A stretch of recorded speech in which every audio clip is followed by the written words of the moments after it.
ওডেসায় রুশ ড্রোন হামলায় মা মেয়ে সহ নিহত ৩, বিদ্যুৎহীন অবস্থায় প্রায় ১৬,৭০০ পরিবার। ২০২৭ সালের মধ্যে গেম চেঞ্জার এয়ার ডিফেন্স তৈরির লক্ষ্য ইউক্রেনিয়ান মিসাইল নির্মাতা প্রতিষ্ঠান ফায়ার পয়েন্টের। রাশিয়ার দাগেস্তানে ভয়াবহ বন্যায় ৩ জনের মৃত্যু, নিরাপদ স্থানে সরিয়ে নেওয়া হয়েছে ৫,০০০-এরও বেশি মানুষকে। হাঙ্গেরির গ্যাস পাইপলাইনে বিস্ফোরক, ইউক্রেনের দিকে ইঙ্গিত প্রধানমন্ত্রী ভিক্টর ওরবানের। হাঙ্গেরিতে ওরবানের ১৬ বছরের শাসনামল, নির্বাচন নিয়ে মিশ্র প্রতিক্রিয়া তরুণদের। ইউরোপের হালনাগাদ ও বৈচিত্র্যময় খবরাখবর আপনাদের সামনে এক নজরে তুলে ধরছি আমি তাসমিয়া টুম্পা।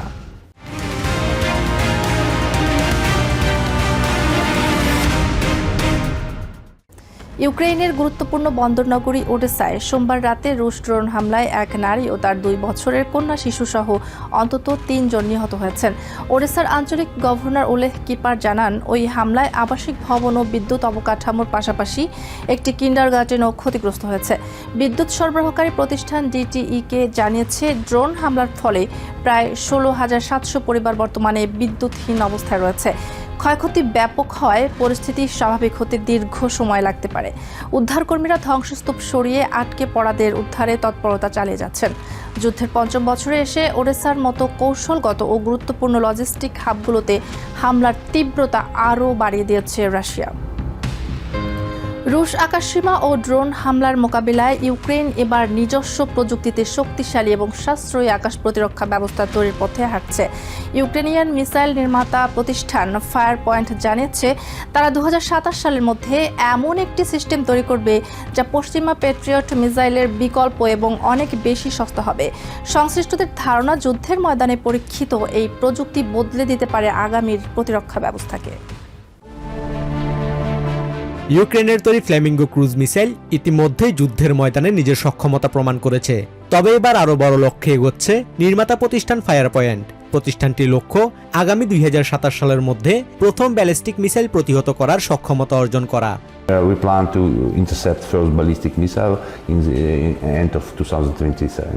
বর্তমানে রাশিয়ার ইস্কান্দার মিসাইল রুখতে আমেরিকার তৈরি ২ থেকে ৩টি প্যাট্রিয়ট মিসাইল ব্যবহার করতে হয়, যার প্রতিটি তৈরিতে খরচ হয় কয়েক মিলিয়ন ডলার। ফায়ার পয়েন্টের দাবি, তারা এই খরচ $1 মিলিয়ন নিচে নামিয়ে আনতে পারবে, যা হবে আকাশ প্রতিরক্ষার ক্ষেত্রে একটি নতুন মোড় বা game changer. If we can decrease intercept less than $1 million, it will be great. It will be like game changer in air defense solution. Radar, seeker এবং ডাটা লিঙ্কের মতো জটিল প্রযুক্তিতে ইউরোপিয়ান কোম্পানিগুলোর সাথে সহযোগিতার ভিত্তিতে কাজ করতে আগ্রহী ইউক্রেন। ডেনিস শিতলিয়ারম্যান জানান, তাদের তৈরি FP7 মিসাইলটি আমেরিকার ATACMS এর মতোই কার্যকর, কিন্তু এটি তৈরিতে খরচ হবে 7 গুণ কম। We can produce a lot of, and it's cost 7 times cheaper than closest another. Cable missile নয়, মহাকাশ গবেষণাতে নজর দিচ্ছে ফায়ার পয়েন্ট।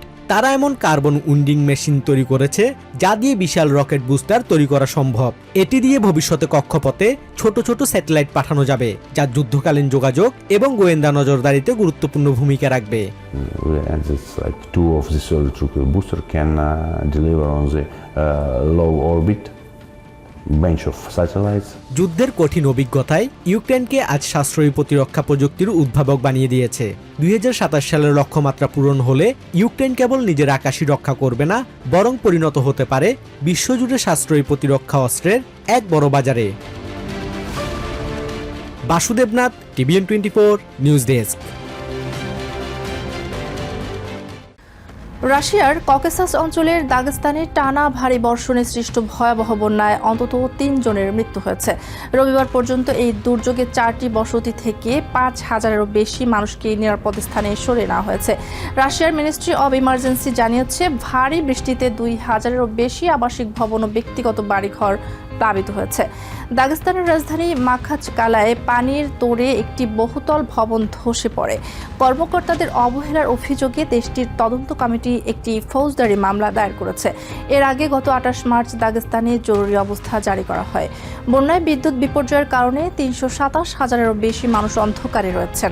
উদ্ধার কাজ অব্যাহত থাকলেও আরও বৃষ্টির আশঙ্কায় পরিস্থিতির অবনতি হতে পারে বলে জানিয়েছেন কর্মকর্তারা। সার্বিয়ায় হাঙ্গেরিগামী গ্যাস পাইপলাইনের কাছে শক্তিশালী বিস্ফোরক উদ্ধারের ঘটনায় ইউক্রেনকে নিয়ে আশঙ্কা প্রকাশ করেছেন প্রধানমন্ত্রী ভিক্টর অরবান। সোমবার সীমান্ত এলাকা পরিদর্শনে গিয়ে সাংবাদিকদের কাছে আশঙ্কা প্রকাশ করেন তিনি। অরবান জানান, উপযুক্ত তথ্য প্রমাণ ছাড়া তিনি ইউক্রেনকে সরাসরি অভিযুক্ত করবেন না। তবে এ ধরনের নাশকতামূলক কাজ করার সক্ষমতা ও সদিচ্ছা ইউক্রেনেরই রয়েছে। অরবান এই পাইপলাইনকে হাঙ্গেরির অর্থনীতির লাইফলাইন হিসেবে উল্লেখ করেন। 6 দিন পরে দেশটিতে নির্বাচন হয়। বিরোধীরা বিষয়টিকে রাজনৈতিক কৌশল হিসেবে দেখছেন। তবে অরবান বর্তমানে ইউরোপের এই দেশটিতে কৌশলগত শান্ত অবস্থা বজায় রাখার উপর গুরুত্ব দিয়েছেন।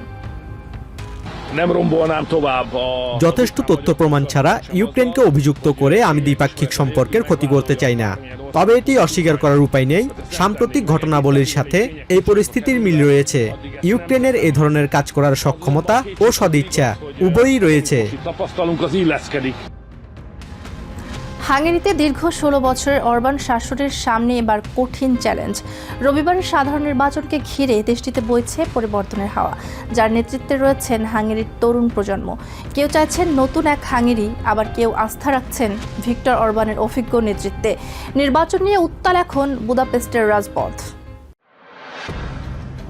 18 বছর বয়সী তামারা পোহলের স্মৃতিতে হাঙ্গেরি মানেই ভিক্টর অরবানের শাসন। 2 বছর বয়স থেকে দেখে আসা এই শাসনামলে ইতিবাচক কিছু খুঁজে পাচ্ছেন না এই তরুণী। পেশায় ইন্ডাস্ট্রিয়াল ডিজাইনার হতে চাওয়া তামারা এবার পরিবর্তনের পক্ষে। তার মতে অরবানের দল ফিদেস আবারও ক্ষমতায় এলে দেশ ছাড়বেন তিনি।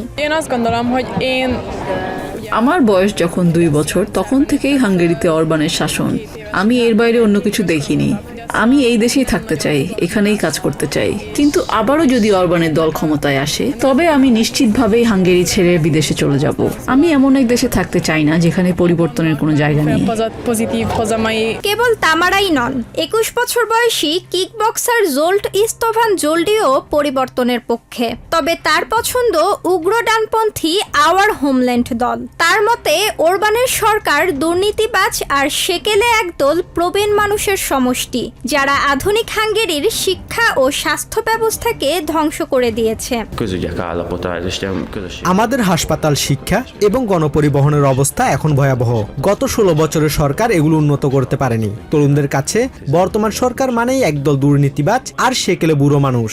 আমাদের এখন এমন নেতৃত্ব দরকার যারা হাঙ্গেরিয়ানদের স্বার্থকে অগ্রাধিকার দেবে। তবে 16 বছরের ক্ষমতাকে চ্যালেঞ্জ জানানো বিরোধী নেতা পিটার ম্যাগিয়ারের জোয়ারের বিপরীতেও আছেন অনেকে। ভিক্টর অরবানের অভিজ্ঞ নেতৃত্ব আর রক্ষণশীল খ্রিস্টান মূল্যবোধে এখনো মুগ্ধ 18 বছরের গার্গো ফার্কাস। তার মতে রাজনৈতিক কারণে দেশ ছাড়া এক প্রকার দেশদ্রোহিতা। অরবান অত্যন্ত অভিজ্ঞ একজন বিশ্ব নেতা। ডোনাল্ড ট্রাম্প বা পুতিনের মতো নেতাদের সাথে তার সুসম্পর্ক রয়েছে। তিনি হাঙ্গেরির একজন প্রকৃত নেতা। কেউ যদি কেবল সরকারের উপর রাগ করে দেশ ছেড়ে চলে যেতে চায় তবে আমি তাকে দেশদ্রোহী মনে করি। নির্বাচনকে সামনে রেখে হাঙ্গেরির তরুণ সমাজ এখন স্পষ্ট 2 ভাগে বিভক্ত। একদিকে পরিবর্তনের তীব্র আকাঙ্ক্ষা, অন্যদিকে স্থিতিশীলতার দোহাই। রবিবারের ভোটই বলে দেবে হাঙ্গেরি কি নতুন পথে হাঁটবে নাকি অরবানের হাত ধরেই চলবে আরও 4 বছর। Tasnim Tajin, TVN 24 news desk. বসন্তের আগমনে জার্মানির বন শহর এখন এক মায়াবী রূপ ধারণ করেছে। রাজপথের 2 পাশে সারি সারি চেরি গাছে ফুটেছে হাজারো গোলাপি চেরি ফুল। জাপানের চেরি ফুল ফোটার উৎসবের সাথে টেক্কা দেয়া এই প্রাকৃতিক সৌন্দর্য উপভোগ করতে বিশ্বের বিভিন্ন প্রান্ত থেকে বন শহরে জড়ো হয়েছেন হাজারো পর্যটক। বসন্তের মৃদু হাওয়ায় দুলছে গোলাপি পাপড়ি। জার্মানির বন শহরের ওল্ড টাউন এলাকা এখন যেন এক রূপকথার রাজ্য। প্রায় 300টি চেরি গাছের এই সমারোহ শহরটিকে এক অনন্য সৌন্দর্যে সাজিয়েছে। 1986 সালে প্রথম চেরি গাছ রোপণের মাধ্যমে যে যাত্রার শুরু হয়েছিল, 4 দশক পর তা আজ পর্যটকদের প্রধান আকর্ষণে পরিণত হয়েছে। পর্যটকদের নিরাপদ বিচরণ নিশ্চিত করতে ওল্ড টাউনের বেশ কিছু রাস্তায় যানবাহন চলাচল বন্ধ করে দিয়ে সেগুলোকে পথচারী জোনে রূপান্তর করা হয়েছে। দর্শনার্থীরা বলছেন কেবল ছবির জন্য নয়, বরং এই সজীব মুহূর্তটি উপভোগ করাই তাদের কাছে বেশি গুরুত্বপূর্ণ। এটি সত্যিই চমৎকার। চারপাশে কত মানুষের ভিড় তা দেখলেই বোঝা যায়। অবশেষে বসন্তের একটি সুন্দর দিন আমরা পেলাম এবং সবাই মিলে তা উপভোগ করছি। মিউনিক কিংবা নিকটবর্তী রুসেলডর্ফ সব জায়গার মানুষের গন্তব্য এখন রাইন নদীর তীরের এই শহর। ইস্টার ছুটির আমেজ আর চেরি ব্লসমের এই মেলবন্ধন পর্যটকদের আনন্দকে কয়েক গুণ বাড়িয়ে দিয়েছে। তবে প্রকৃতিপ্রেমীদের মনে কিছুটা শঙ্কাও রয়েছে। আবহাওয়া যত উষ্ণ হবে, এই ফুলের আয়ু তত দ্রুত শেষ হয়ে যাবে। আজকে সবকিছুই একদম নিখুঁত। আবহাওয়া আমাদের পক্ষে, ইস্টারের ছুটি চলছে এবং চেরি ফুলগুলো পূর্ণ বিকশিত। সব মিলিয়ে অসাধারণ এক অনুভূতি। সাধারণত 2 সপ্তাহ পর্যন্ত এই ফুলের স্থায়িত্ব থাকে। যখন ইউক্রেন সংকট কিংবা মধ্যপ্রাচ্যের অস্থিরতা নিয়ে বিশ্ব রাজনীতি উত্তপ্ত, তখন প্রকৃতির এই শান্ত ও স্নিগ্ধ রূপ মানুষকে ক্ষণিকের জন্য হলেও স্বস্তি দিচ্ছে। ইউরোপিয়ান দেশগুলোর মধ্যে জার্মানির এই উৎসবটি এখন জাপানের চেরি ব্লসমের মতো যোগ্য প্রতিদ্বন্দ্বী হিসেবে গণ্য হচ্ছে। Basudev Nath, TVN24 news desk. এক নজরে ইউরোপের আরও নানা খবর পেতে চোখ রাখুন TVN24 নিউজ নেটওয়ার্কের ইউটিউব ও ফেসবুক পেজে। নিউ ইয়র্ক থেকে সম্প্রচারিত TVN24 টেলিভিশন বিশ্বজুড়ে বাঙালির কণ্ঠস্বর।